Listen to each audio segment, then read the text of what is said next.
Hello everyone and welcome to my summary of Perelandra by C.S. Lewis. Perelandra is the second iteration of Lewis's space trilogy. In the first book, Out of the Silent Planet, we saw a man named Ransom being kidnapped and taken to Mars by an unsavory couple, Weston and Divine. This time, we will find Ransom going to Perelandra, or as we would call it, Venus. Rather than Ransom being kidnapped, he is taken there by the Oyarsa of Mars for some special mission that he is ignorant of until he gets there. The story itself is told by Lewis, who is the narrator of the book, in a second-hand account after hearing of it from Ransom himself. The story begins with Ransom's arrival on Perelandra, where he finds that the planet is quite strange. The surface is nearly completely covered in water, and the places to stand are piles of floating vegetation that resemble islands that move about in the waves. The islands are large enough to support animal life, but they are also floating on water, so they do not remain in a steady state like Earth's continents do. Islands float apart and closer together throughout time, and waves cause the islands to bend as waves do. There is, however, one steady piece of land known as the fixed land, and this piece of land is very important, so don't forget about it as we move through the summary. When Ransom arrives, he is completely naked, but unashamed. The planet is very hospitable. Everything is edible and good. It is shortly after his arrival that he sees a woman in the distance. She resembles a human in every way, except she has green skin. She is also naked, but Ransom has no sexual desire for her, even though he can admire her beauty. He also feels no shame in his own nakedness in front of her. This is important, and you will see why soon. Ransom begins conversing with her, and she appears disappointed to see him at first, because she was expecting to find someone else. Ransom asks her to bring him to see others of her kind, but she's confused by the question. She doesn't know what a mother is, or brothers and sisters. She simply says she is the only one there besides the king, who also wanders about the planet. Both she and the king live on the planet, but are strictly forbidden from sleeping on the fixed land. They are forbidden from doing this by Maleldil himself. They can enjoy the whole planet and all its beauty and vegetation, but sleeping on the fixed land is prohibited. The woman herself is notably very pure spiritually. She has no conception of sin whatsoever. She doesn't know what death is, or evil, or many of the other things that are commonplace on Earth. Ransom finds it difficult to communicate with her because of this. The idea of normal life on Earth is completely foreign to her because of her lack of anything evil on Perelandra. If you aren't able to figure out what scene Lewis is trying to paint here, let me help you out. Perelandra is a planet that has not yet been corrupted by sin. Think of it as a Garden of Eden 2.0. The man and woman are there and they are both naked, but there is no shame or sinful lusts. There is no death, and all the planet is good for food. There is also common communication between the woman and Maleldil with no barriers. There is one restriction of never sleeping on the fixed land, similar to the restriction of never eating of the fruit of the knowledge of good and evil. All of these and more show that Lewis is creating a second Eden here on Perelandra.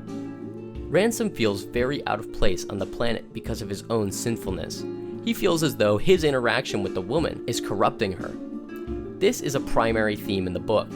Ransom rediscovers his sinfulness as he did in the first book, and his sinfulness corrupts the innocence of the green woman. She begins to feel emotions she has never felt before, like disappointment and fear. Her innocence reflects how corrupt Ransom himself is. After some conversation with the woman, Ransom is still unsure of what his role is on the planet and why the Oyarsa has sent him there. That is, until something falls out of the sky and lands in the ocean. Who could it be? Well, it's Weston, of course. Ransom immediately sees the threat and tries to explain to the woman that she should not go and meet him, but she has trouble understanding why because of her innocence and purity.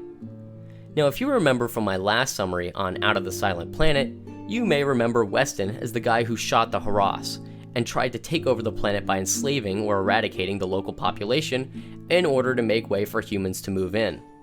Well, Weston has changed. He's no longer so close-minded. He's changed and become much more enlightened to the more spiritual side of things. Rather than being a materialist, he now follows what he calls the life force. This spiritual force guides him, and if you read the conversations he has with Ransom, you'll quickly realize that this life force is not so great at all. It guides him into the true enlightenment, where God and Satan are mere spirits and in some ways are fused together, and there is no true good or evil, but the progression of life itself is the most important. There's many other details about this life force, but we don't have time in this summary. All you really need to know is that the spirit is not good. Rather, it's demonic. It tries to use Christian-esque language to deceive Ransom, but Ransom doesn't really buy it. After a long conversation between Weston and Ransom, Weston faints and seemingly dies as far as Ransom can tell. What Ransom does not understand is that Weston isn't dead. He's really being totally taken over by the life force, or as we may say, he's becoming demonically possessed. Now that Weston is completely taken over, the demon begins the ultimate mission of corrupting the planet just as Earth had been corrupted. The clear and easy way to do this would be to tempt the woman into going against Maleldil's command of sleeping on the fixed land. Just as Eve was tempted by the serpent, so now Weston begins tempting the woman. He uses many different methods. He tells her to imagine sleeping on the fixed land just for the sake of a good story. He also tells her that sleeping there is actually what Maleldil wants her to do. Maleldil wants her to become a strong and independent person, but in order for her to do that, she'll need to go against Maleldil's commands. And this is what Maleldil wants. But he can't tell her it's what he wants, otherwise she would still be obeying him, and that defeats the purpose of her self-actualization. You see the confusing nature of things that Weston says. He intentionally says things that sound nice, but ultimately lead to the fall of the planet. Other attempts Weston makes include telling her of all the wonderful women on Earth that rebelled against rules and brought about great strides towards independence and freedom from the evil restrictions of men. He even says that the harm that may have been caused by the rebellion ultimately caused Maleldil to send his son to Earth, and why wouldn't she want that to happen on Perelandra as well? All of these arguments begin to slowly succeed in confusing the woman, despite Ransom's best efforts to refute them. Ransom does his best, but he's at a clear disadvantage. Weston's demon is much more cunning than Ransom is, and he also does not require sleep. The demon can remain awake for days, even though Ransom and the woman need to sleep. The unfairness doesn't end there, however. The demon does everything in his power to annoy and aggravate Ransom while he is trying to rest. He repeatedly says, "Ransom, ransom, ransom, ransom," over and over again for hours straight, and if Ransom responds, he replies with, "Nothing," and then continues to say his name endlessly. Essentially, imagine a kindergartner's method of annoying someone, but it's 24/7. Doing this shows that the demon does not care for logic or truth. It merely uses it for his means when necessary, but ultimately, it is unimportant to the demon. Weston also resorts to harming innocent animals to annoy Ransom as well. All of this takes its toll on Ransom, and he becomes fatigued to the point of losing the arguments with the demon. The woman is slowly being won over to the demon's side, and Ransom knows it. Suddenly, Ransom begins to feel Maleldil tell him that he needs to physically fight Weston. Ransom responds with disgust at the idea. Ransom refuses to believe that the only way to beat the demon is through physical violence, and he also knows that he himself is not fit for that kind of combat. He's a nerdy professor, not a fighter. He's also appalled at the idea that Maleldil would choose him to represent the good side. Why not allow someone who is much more intelligent and physically strong to do it? In Ransom's will, he does not want to fight Weston, but he can feel that he is predestined to do it. An interesting note is made during this inner dialogue. Ransom realizes that in some strange way, there is no distinguishing the difference between his own free will and what he has been predestined for. He is predestined to fight, and his will seems to fight against the idea, but at the same time, he can't help but choose it. Ransom then begins the fight, and Weston is surprisingly not very strong at all. He's possessed, but the demon's strength is still just Weston's old body. Ransom gets a bit of a power-up because on Perelandra, he is able to hate perfectly without any guilt, and this hatred of evil gives him strength. It's not merely human anger, it's righteous anger. The fight goes on for a very long time, and there's a dolphin chase scene, and that drags on for way too long. There's biting and scratching, but ultimately, Ransom wins and kills Weston. Well, kind of. Weston comes back again, but Ransom bashes his head in with a rock to really seal the deal. That's essentially the end. Ransom saved the planet from sure corruption by defeating the serpent. He does, however, suffer one permanent injury, a bite wound on his heel, an obvious homage to Genesis. Part of the serpent's curse is that you will strike his heel, but he will crush your head, and that's exactly what happens. Okay, so let's get to the meat. What's this story all about?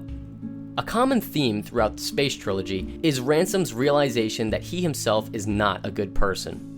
He realized it in the first book during his interactions with Heraus, and here in Perelandra, he sees it again in an even greater way during his conversations with the Green Woman. As a man corrupted by sin, his conversations with the woman reveal just how bad this corruption is. Even the smallest hint of a lie burns in his mouth because of her purity. Another key idea is a loss of innocence. As the Green Woman learns more about things on Earth, she begins to, quote, grow older. Her innocence is lost because of her exposure to sinful things. This doesn't make her a sinner herself, but it does cause her to lose joy in many ways. Similarly, a child has joy, but as they grow older, they become jaded by the world, and the innocence and childlike joy is lost. Throughout her interaction with Ransom and Weston, she begins to feel things that she has never felt, like fear and sadness. You can see her joy being stripped away one piece at a time. The third major point is how Weston goes about tempting the woman. Just as Satan twists God's word in the garden to tempt Eve, Weston subtly twists God's word to tempt the Green Woman. This is something you will have to read for yourself in order to fully grasp. The twisting that is done by Weston is so good that Ransom cannot keep up with it, and in many instances, he is also fooled by the demon inside Weston. In one case, the demon actually says that if the woman sins, it could bring about a great good, just as was done on Earth when God had to send his one and only Son to save the world. This great act of love would never have been done if the woman never sinned. Therefore, it was actually a good thing that the woman disobeyed so that God could save humanity. Have fun thinking about that one. These logical arguments that are made are very compelling, but the demon does not actually value logic. He only uses it for his own means. Logic is just there as a tool for deception. When logic is not necessary, he has no problem resorting to childlike methods of incessant teasing to achieve his goals. The final theme we should discuss is the free will versus predestination idea that Lewis presents towards the end of the book.